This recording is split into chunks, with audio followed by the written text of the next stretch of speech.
নন্দিনীর ভালো লাগা থেকে সকলকে স্বাগত জানালাম। বাগান, ছাদ বা এক টুকরো বারান্দায় ছোট বড় নানা মাপের তরতাজা গাছ, রঙিন ফুলের শাড়ি চোখের আরাম, মনের শান্তি আনে। প্রবল গরমে সকাল ৮টার মধ্যে যখন সূর্যের তেজ কম থাকে তখন আমি গাছে জল দিই। সূর্যাস্তের পর আমি আরেকবার গাছে জল দিয়ে থাকি। বিকেলে ওয়াটার স্প্রেয়ারে করে গাছগুলো ভালো করে স্নান করিয়ে দিই। গরমে রাসায়নিক সার ব্যবহার না করে কলার খোসা শুকিয়ে ৩ দিন জলে ভিজিয়ে তার সাথে সমপরিমাণ জল দিয়ে সেই জল গাছে আমি দিয়ে থাকি।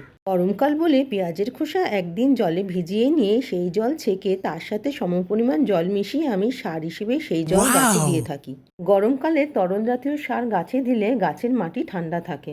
কলার খোসা ও পেঁয়াজের খোসা ভেজানো জল দেওয়ার ফলেই আমার প্রত্যেকটা গাছ কুঁড়িতে ভরে গেছে। প্রবল তাপপ্রবাহের জেরে বেলা বাড়লেই ফুল পাতা নেতিয়ে পড়ছে, পাতা কুঁকড়ে যাচ্ছে, গাছের পাতা পুড়ে খয়েরি হয়ে যাচ্ছে। কলার খোসা ও পেঁয়াজের খোসা ভেজানো জল গাছের সমস্ত সমস্যার মুশকিল আসান করবে। গন্ধরাজ গাছ কুঁড়িতে ভরে গেছে।